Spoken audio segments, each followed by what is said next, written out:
Your joggers are green and your waistline thick. Sometimes your food makes me sick. I love you a little more in every way. Because you're my mother, happy Mother's Day. When I was finished with my poem, there was complete silence, and suddenly my sister Eva burst into laughter. What a dumb poem. I looked at Mom, and my eyes welled with tears. Then Mom stood up and applauded. Bravo, bravo. Oh, sweetheart, that was the best poem ever. Hey, my name's Tanya, and if you want to hear about the biggest sibling rivalry of the century, keep watching. My sister Eva and I were born to a mother who was a world-renowned author, known for her amazing stories. But our dad was a struggling dancer, and a pretty bad one at that. Luckily, I took after Mom and loved writing. I dreamt of publishing my stories one day like Mom, so I'd spend hours in my room creating the most amazing stories ever. The snake slithered in the dark cave. As the salty sea breeze kissed Captain Silver on his cheek. But Eva took after Dad and wanted to be a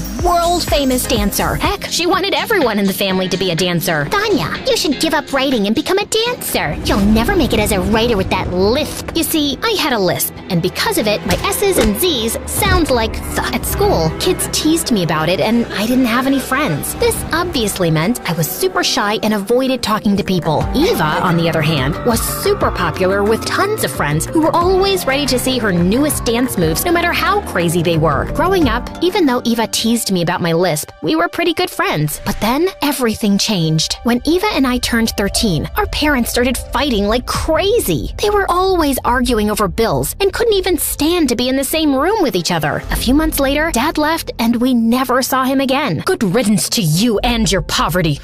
Eva and I were devastated, but after Dad left, Mom changed. She hated each and everything about Dad, so she tried to steer Eva away from dancing. Eva, dancing is dumb. But I'm good at it, Mom. Honey, I've seen you trip over your own 2 feet more times than I can count. Then I'll stumble my way to the stars. When Mom realized she was talking to a brick wall, she turned all her attention to me. Tanya, another A in creative writing? Let's celebrate. She ignored Eva completely, no matter how much Eva tried to win her over. Mom, I won the talent show at school today with my dancing skills. It didn't matter what Eva accomplished. Mom never praised her, and Eva began to hate me for hogging Mom's attention and tried to make me look bad in front of her. About a week after our 15th birthday, Mom hosted a small gathering and asked me to make caramelized apples for the guests. I was super excited, and the apples smelled amazing. But when the guests tasted the apples, they almost puked. These are disgusting! Is that dish soap? Yep, sure enough, my sister switched my caramelized apples with apples covered in dish soap. Another time, Mom invited her writing friends over, and while I was in the middle of reading my stories, Eva walked in with a radio in her hand, blaring hip-hop music. She twirled, leaped, and swayed to the rhythm. For a second, everyone was impressed. But then, disaster struck as Eva tried to execute a dramatic spin. Her foot accidentally connected with the edge of the table, sending the fishbowl flying, and poor Benny landed in Mom's editor's mouth. Mom was furious. Eva, no more dancing ever. You have no right to take dancing away from me. I'm your mother, and what I say goes. I hate you. That night, Mom removed every device that could play music in the house. Eva looked ready to explode. The next day was Saturday, and I woke up to the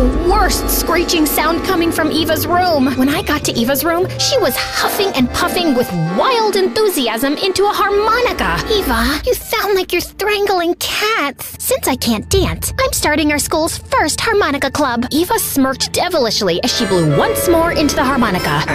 She was so annoying. I returned to my bedroom and tried to block out the noise, but then neighborhood dogs began to howl in unison. Oh God, make it stop. I decided that I needed to get out of the house if I was going to get any peace and quiet. Angrily, I gathered my books and ran out to the park. As I was walking past the pond in the park, someone screamed, "Look out!" But before I could react, someone crashed into me, sending us tumbling into the pond. I sputtered and stood up utterly drenched. No! My precious stories were now a pile of soggy pages soaked beyond recognition. I'm so sorry. I couldn't stop. I was so furious and devastated that I could power a rocket to Mars with the steam coming out of my ears.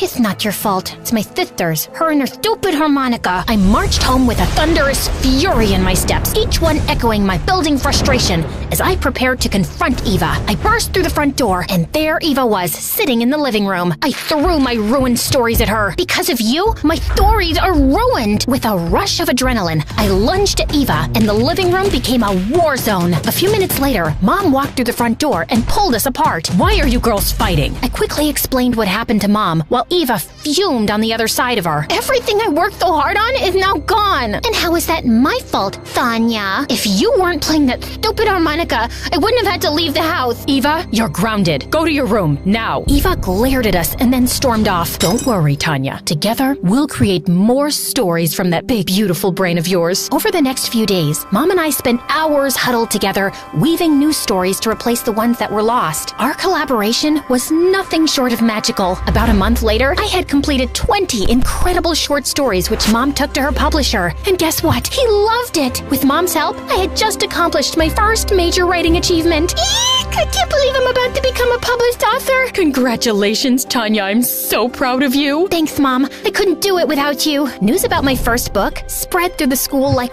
wildfire, and it wasn't long before I became more popular than Eva. Over the next year, with the help of specialists, my lisp improved, and I published 2 more books. The more famous I got, the more rebellious Eva got. She'd come home late, started skipping school, and hung out with the wrong crowd. One afternoon while at the mall, I even caught her trying to shoplift. Eva, what are you doing? What I'm doing is none of your business, Tanya. It is my business because you're my sister and I care about you. You care about me so much that not once have you stood up for me since Mom banned me from dancing. A wave of guilt washed over me. Eva was right. I was so caught up following my dream, while her dreams remained out of reach. Eva, maybe we can talk to Mom together. Eva's eyes darkened and she leaned close, our faces inches apart. No need, because soon you'll realize that dreams don't last forever. Eva brushed past me and left the store. On my way home, my mind was still reeling from my encounter with Eva, so I decided that a few donuts would help brighten my mood. Much to my surprise, Pond Boy was behind the cash register. Hey, it's you. What are you doing here? Pond Boy flashed me a mischievous smile. Gotta keep an eye on the coffee beans. They can be quite mischievous, always plotting to escape.